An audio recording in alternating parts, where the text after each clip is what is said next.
You are listening to Studio MacGyver's Dragon Ball and Video Game Podcast.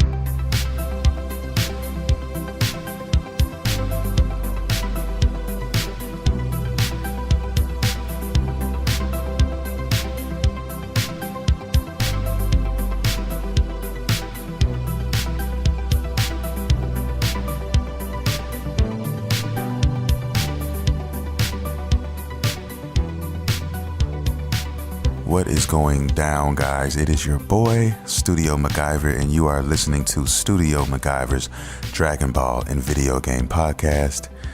Just got through watching the Dragon Ball Super episode 129, and we're going to get into that, guys.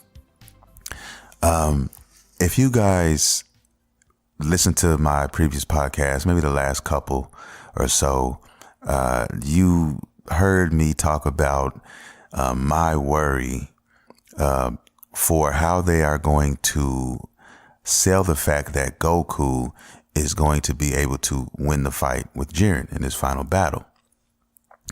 Well, I was worried about that because, like I said, Jiren was pushed so hard to the point that, I would not believe if Jesus Christ came down out of the sky and tried to take him on. And I would basically say Jesus is going to lose this fight. And that's how they had me feeling. Not so much now. And I was wondering how they were going to, present this in a way to make it believable enough that, you can walk away and say, well, I could see this happening now. And I'm just being honest. I mean, they're doing an okay job. They're doing an okay job. We only have 2 episodes left. This episode, in my opinion, was basically, I think, the turning point in the shifting of the powers. As Goku is finally starting to show that he can beat Jiren.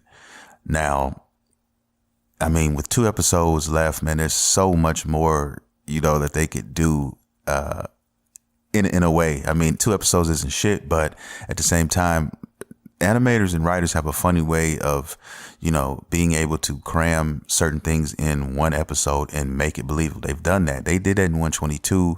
They did that in a couple other episodes too, man, where a lot of shit was going on. And I couldn't believe that they put, as much as they put into the episode, and it was believable.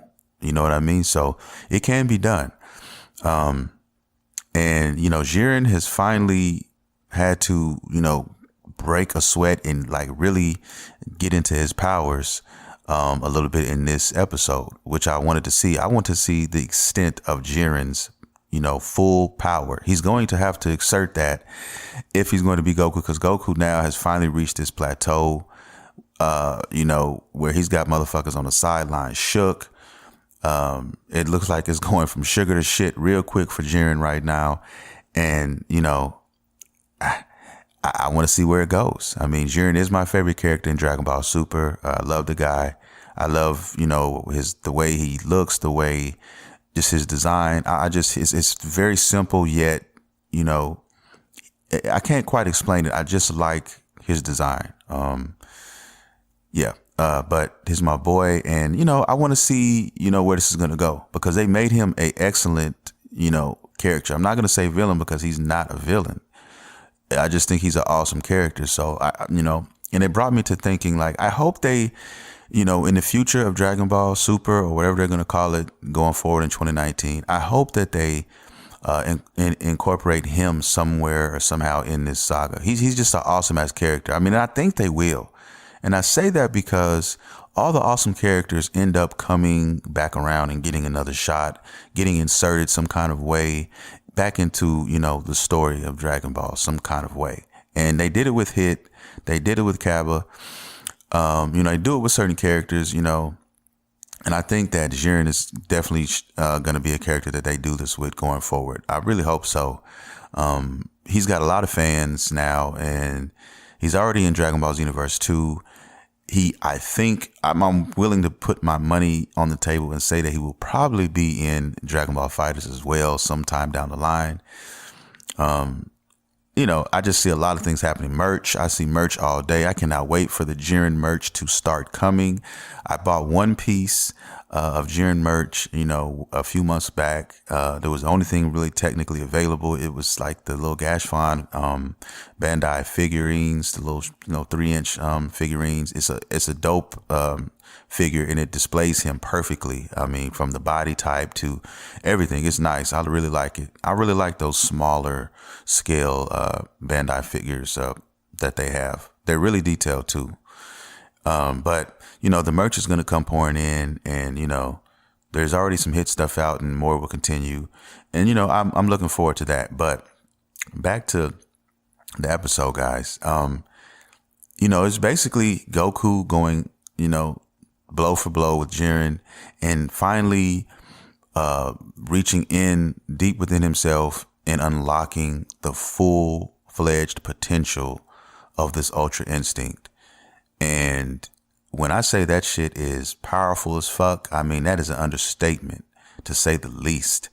Vegeta was on the sideline saying, look, don't do me like this. I gave you my last bit of power. I put my faith in you. Show Jiren what you are about, what you are made of.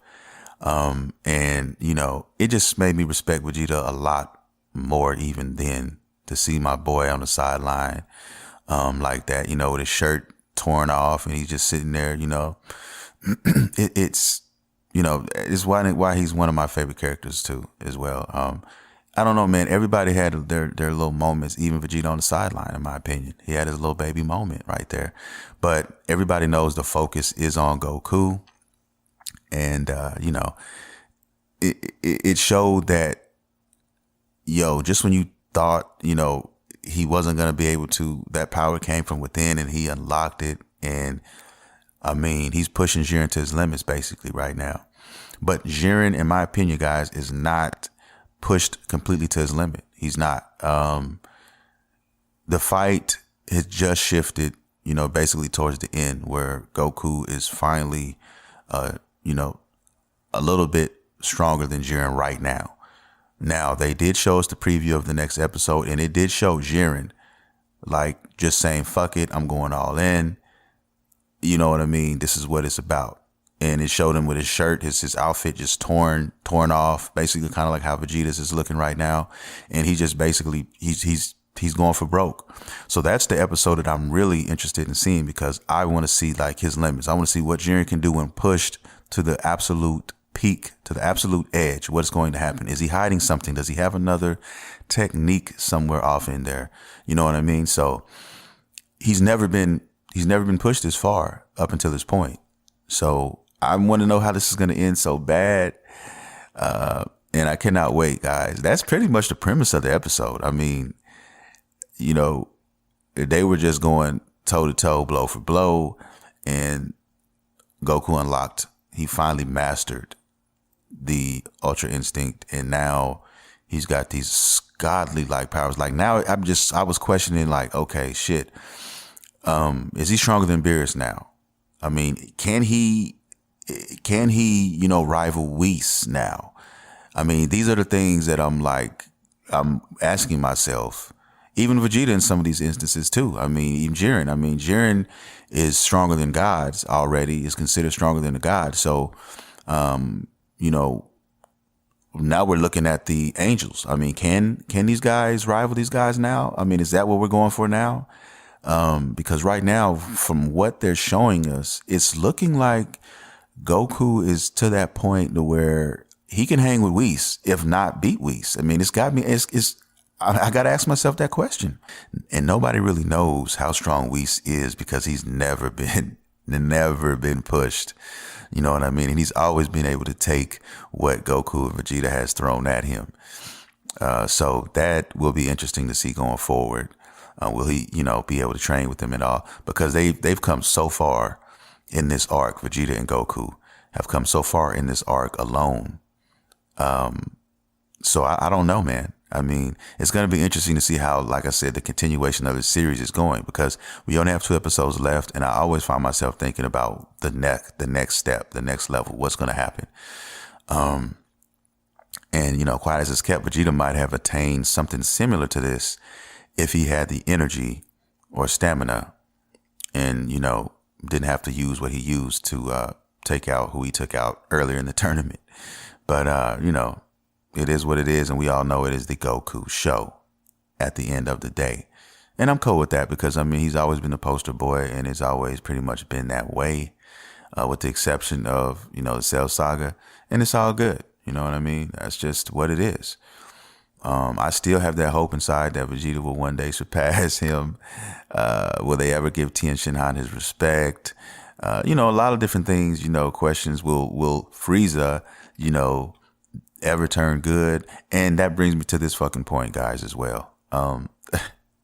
Where the fuck is Frieza? And I'm saying this again because we only have 2 episodes left, and he's already been missing for 2 solid episodes, and maybe be damn near 3. But 2 episodes he's already been missing from, without a fucking blink of an eye. And I don't know what the hell's going on with this, guys. The world, the stage that they're fighting on is pretty much, it's only a chunk left. You know what I mean? So is Frieza dead? I'm still asking that same question. He is not on the sideline. Okay. When that explosion happened, you tell me. I don't know where he's at, guys. And we didn't get the preview didn't show anything about him. It just showed, Goku and Jiren going head to head. I don't know what's going on with this. I don't know if they're purposely doing this, guys. They have to be, because if they don't, then, come on with this big ass plot hole. We got to know what's going on with Frieza. Nobody's saying anything. Nobody's saying he's eliminated. Nobody's saying he's dead. I really don't know. We know 17 is dead. That's it. That's all we know for a fact, is that 17 is dead, and that's it. And that's all. So, I don't know what they're doing here. Is Frieza going to have some sort of role in this final, piece to the Dragon Ball Super puzzle? That's the only assumption I can come up with. That's the only thing that can, put my mind at ease when I think about it. Because if not, what the fuck are they doing? You know what I mean? It's either that or what the fuck are they doing? That's just my opinion from the outside looking in. But we must find out. They're going to have to show us because we only have a couple episodes left. But that's pretty much the episode. That's where we're at right now. And speaking of Dragon Ball Super, man, we're going to have another hiatus. We're not going to get the next episode. I think the next week they're skipping an episode again. They're going to draw the shit out. Like I said, we won't see the final episode of Dragon Ball Super until March 25th. Okay, so they're going to bird feed the shit out of us until the final episode. And, I don't know why they're doing that. Now, as the animation is concerned, and I was going to get to that, the animation is subpar. That's all it is. Subpar at best is what the animation was on this episode. So it's not the animation, unless they're just prolonging it enough to where they can get us the last episode where they make it epic and they go out with a super bang. I don't know, because I'm a little upset with the animation. I am, because I think I was spoiled. I think that's what it is. I think when 122 came out, I was just completely, my jaw dropped. I was spoiled. And, if you're not going to be able to sustain that, at least on a subpar, or at least on a somewhat, decent level, don't do that to us, man. You know what I mean? That episode was just so epic. It was just great. And when we get that, we get spoiled. We want to see more of it. So, especially with the last few episodes, send us off right. We're not going to see Dragon Ball Super anymore until 2019 sometime. It could be it could be late 2019. So who knows when in 2019 it's gonna come out. You know what I mean? So guys, come on, don't do us like that, man. Give us the animation of 122. Set us off right. Yeah, so not really pleased with the animation, but as far as the overall episode, yes, I was pleased with it. Like I said, not my favorite episode. 122 still reigns supreme. And I don't think anything is knocking that off. I don't know. You got 2 episodes left to prove me wrong, but so far, not going to happen. Yeah, man, that was Dragon Ball Super episode 129 in a nutshell for the most part. I I can't wait to see what's going to happen next when we finally get to see the final episode. And, we'll then know. I think we should have an idea of, where they're going to go with the series, what's going to happen next. I hope they give us at least a couple minutes of, the aftermath and everything like that. So it'll be interesting to see. The manga will also be interesting to check out to see what things happened, what things changed. So yeah, like I said, I just started buying up the manga, and I haven't had a chance to read it. But I'll get there. And that's that, man. That's Dragon Ball Super. So with that being said, guys, I'm going to move on. And what I want to talk a little bit about now is, we're going to talk a little gaming. Now, we all know that Dragon Ball Xenoverse 2, the last DLC, is out. And I haven't played it yet. And like I said, my time has been very limited. I do want to play because I do want to play Jiren. That is my boy. I want to put him out there in those Dragon Ball streets. But I have seen videos and I have talked to some friends who have been playing it. And overall, man, everybody has nice things to say about it. The only negative thing about this is the simple fact that the net code is still the same net code. Like I said, Dragon Ball Xenoverse has always been a fun game. Always. But when you're playing other players, man, that net code is just, it's all over the fucking place, man. I mean, and if they haven't fixed it now, in my opinion, I don't think they're going to fix it unless they're trying to do some bullshit to where they perfect it for Dragon Ball Xenoverse 3, which we probably won't see until 2019 as well. So, like I said, I mean, hey, at least the DLC is there. I have Xenoverse on my PlayStation, and, it's a digital version, and I have it there at all times so I can access it whenever, friends want to get into it, or, I just want to, get out there in those streets and, do some things. Cause it's hard as fuck to get to level 99. I mean, it takes so fucking long, and I don't know if I'll ever attain that, but yeah, good thing so far for the most part. For the DLC, I will definitely eventually get my hands on it and, get to play it or whatnot. Dragon Ball FighterZ, of course. I mean, still playing that, man. I had some epic matches the other night with a friend of mine. I was rusty because, I'm doing a lot of other things, but surprisingly, man, I jumped back pretty quick. And this guy used to whoop my ass. He used to handle me accordingly on a daily basis. I just, for some reason, when I was fighting him, I could not get out of that corner, and he would always handle me. But man, I did some strange things to his ass in the dark. Pause. To his ass in the dark when we played this game. So I fucked him up pretty good. Vegeta, surprisingly, I put in work. My Vegeta was putting in some fucking work. And I'm not talking about Super Saiyan God Blue Vegeta. I'm talking about the standard Super Vegeta, my favorite version of Vegeta. I was putting in work, man. Like I said, which is why I love that game so much, because you can take anybody, and if you're skilled enough with them, you can beat anyone. Okay, you can be out there with Krillin, you know what I'm saying? And it can go from sugar to shit real quick if you don't know what the fuck you're doing. Yeah, man, enjoying that. Like I said, I've been really busy with a lot of other things, trying to get some stuff in line or whatnot, but it's coming along slowly but surely. Finally, read and finished the comic book that I was looking into, which was, Secret Empire with Captain America, and it was good, and I loved it, and I can't wait for the next book. I think I'm gonna start Cable next. And then we'll go from there. I'm really interested in the new Daredevil and some Punisher stuff too, man. Because those are some of my favorite Marvel guys as well. And some X-Men, of course. You cannot go wrong with X-Men. Cyclops, that's my boy. Even though he's like a Magneto kind of dude now. And yeah, man. Iceman, I've always loved Iceman. Forever will love Iceman. I don't give a fuck what anybody says. Yeah, man. But yeah, so I'm getting back into the books. That's where I'm at as well. Trying to do some of those things. And man, got some news from the PlayStation side of things. Because, I'm a Sony guy.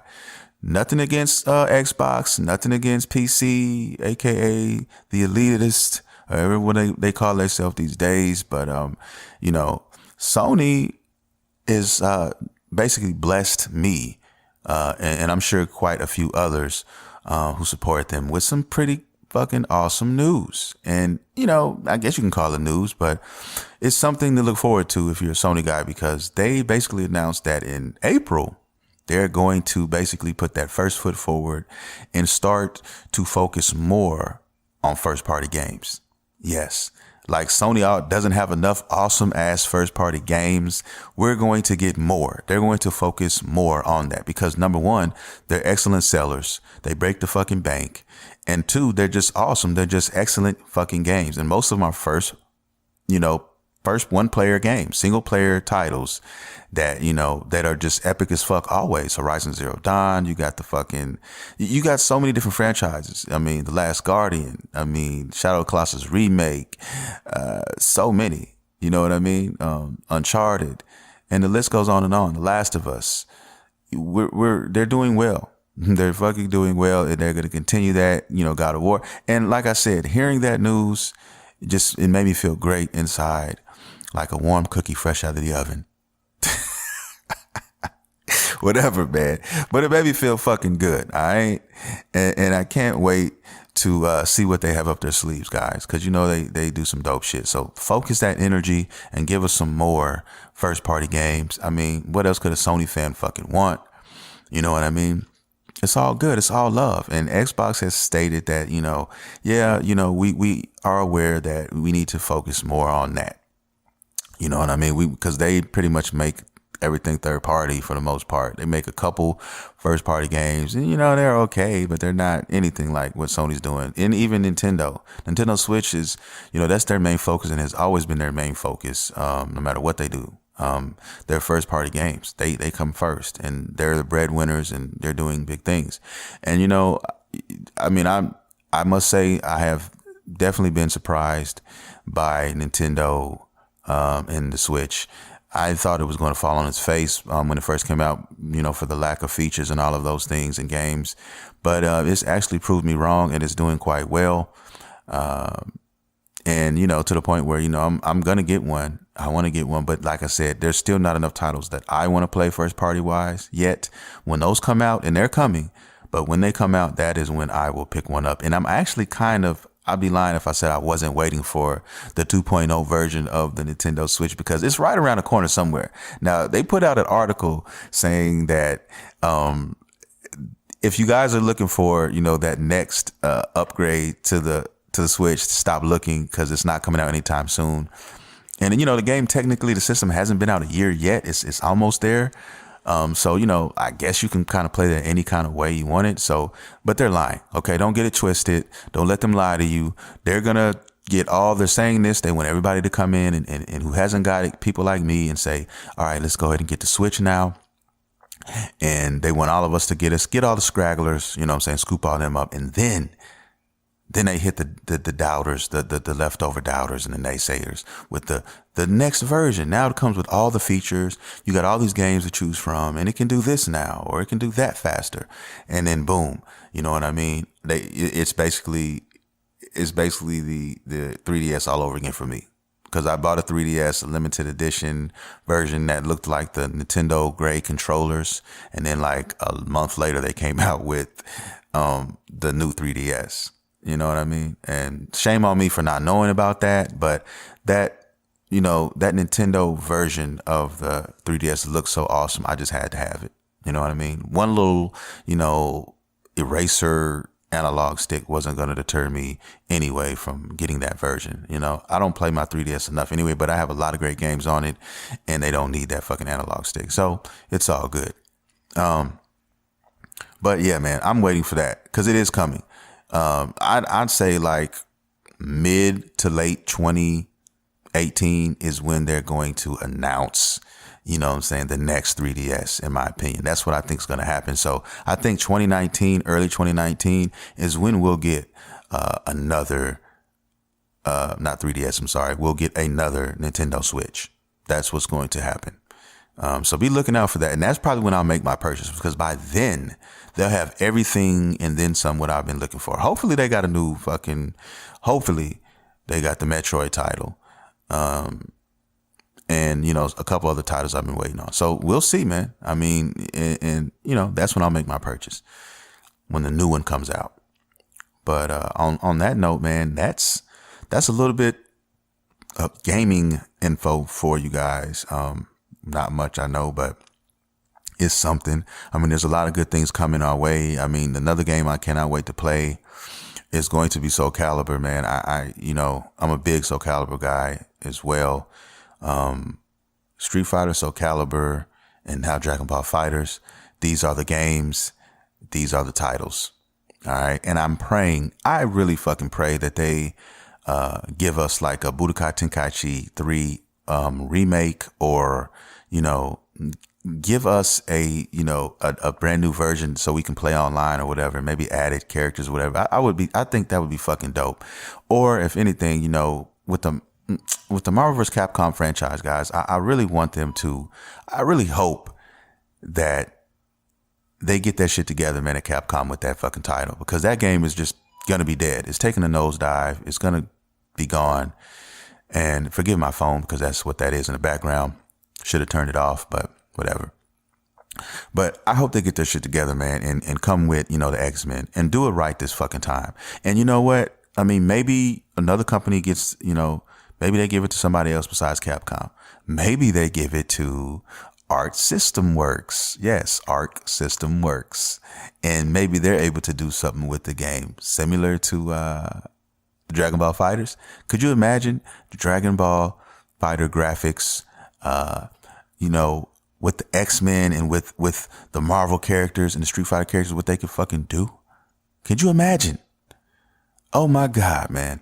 But yeah, that's a dream. That's a dream. And maybe one day we might see it. We could. You know what I mean? If they get their shit together, man, and stop doing this bullshit. These politics are killing a lot of these gamers and these decisions that they're making. And, you know, I don't blame the makers. I blame the guys that are in charge of making the decisions that the gamers are going to do this and do that. That's really what it's about. It's about those fuckers that are in those suits that don't know shit about games. That don't know shit about the references and the characters and the things that go into making these games. They don't know shit about X-Men. You know what I mean? They probably thought X-Men was a fucking guy with a t-shirt on with X on his chest walking around somewhere. I mean, who knows? Who fucking knows, man? But that's who's making some of these decisions, and, you know, they need to stop that shit, man. You know what I mean? And that's going to be their downfall, and that's why they're not going to be at Evo, and that's a wrap for them. You know what I mean? And Street Fighter made some fucked up mistakes earlier on too in their career as far as this new generation is concerned. And I'm talking about Street Fighter 5. When they came out the gate with a fucking half of a game, no arcade mode. I mean, just a bunch of boo-boo. And they're still overpriced with a lot of their shit, okay? You're going to charge me $5 for a fucking $4 to $5 for a fucking stage? You know what I mean? For a character stage, get the fuck out of here. You know what I mean? If, in my opinion, if you pay for a character, if you buy a character, okay, I feel that you should get his stage or her stage with that character. Okay, that's just my opinion, man. I mean, I could be wrong, but I don't think I am. All this money gouging, man, is ridiculous at times for some of these companies. And they're going to learn, though, because it did go from sugar to shit real quick for a lot of these companies. And rightfully so. Rightfully fucking so. The people are speaking now, man. I mean, we have the power. We have the control. And let's continue, guys, to sit in that seat moving forward with our games. Because this is important to us. This is what we like to do when we have time away, when we're not working. You know what I mean? The things that we love to do. You know what I mean? Your game is always going to be there. If you're married, if you have a girlfriend, if you break up with that girlfriend or boyfriend, and, you know, that game is always going to be there for you. It's never going to turn its back on you. It's there when you need it at all times. Through the good, through the bad, when you need to escape. These are these are the things we love to do. And that's how I look at gaming in my light. That's how I look at it through my lens, guys. It means a lot to us. Some people like, you know, hitchhiking. Some people like fucking climbing trees. Some people like fucking, you know, going to the gym. You know, I like games. No, fuck it. I love games. Okay. I'm a fucking nerd. I'm proud of it. I love comic books. I love anime. That's what I like, man. That's what I do. So, I mean, look, man, I'm just ranting. Let me shut the fuck up. I'm about to get out of here. But anyway, guys, that is the show. I want to thank everybody for listening, guys. I've checked my, basically my stats, and they're going up. They're getting higher and higher. I'm getting more and more listeners, guys, as the weeks progress. And that's a fucking good thing, guys. I've been around for a year now, going strong, and it feels fucking good when you hear from listeners and when you hear from people who like what you do. And, I'm just a guy, just like everybody else, man, who fucking is trying to pay his bills and like everybody else and trying to do his thing out here and make it in life, man. And, I just happen to like Dragon Ball. I just happen to like video games and nerdy shit. And, I've always been that way. And I'm just like anybody else, man. I just wanted to talk to people and wanted to, talk about what I'm passionate about. And this is it. This is what I love to do, and I'm not going to stop. And once I start something, man, I like to keep the ball rolling. So, with that being said, guys, I mean, I just want to thank everybody. Even if you just listened one time, one episode, and just was like, okay, or even you just listen to me sporadically every once in a while or whatever. I mean, I'm cool with that. I appreciate every minute that, you guys have listened to it because that's your time. You can choose whatever you want to do with your time, and you chose to listen to this podcast for 20 to 30 minutes, you know what I mean, on a Monday. And with that being said, guys, I just want to say I love you guys for that. And I'm going to continue this podcast, and I might even start another one, later on down the line, who knows? And support the YouTube channel. I haven't been posting a lot lately, but I do post this podcast. It's always uploaded every week, and I do Dragon Ball discussions on a regular. So check that out, guys. More content every week, though. I do put something out pretty much every week. So support that if you can. And if you guys want to reach out to me, like I tell all my listeners, I'm always available on Twitter at Studio MacGyver. I'm always available on the motherfucking Facebook page at Studio MacGyver as well. Check out my Instagram page, guys. Studio MacGyver 79. And yeah, man, I'm gonna get out of here. I love you guys. This is Studio MacGyver, and you have been listening to Studio MacGyver's Dragon Ball and Video Game Podcast. See you next time.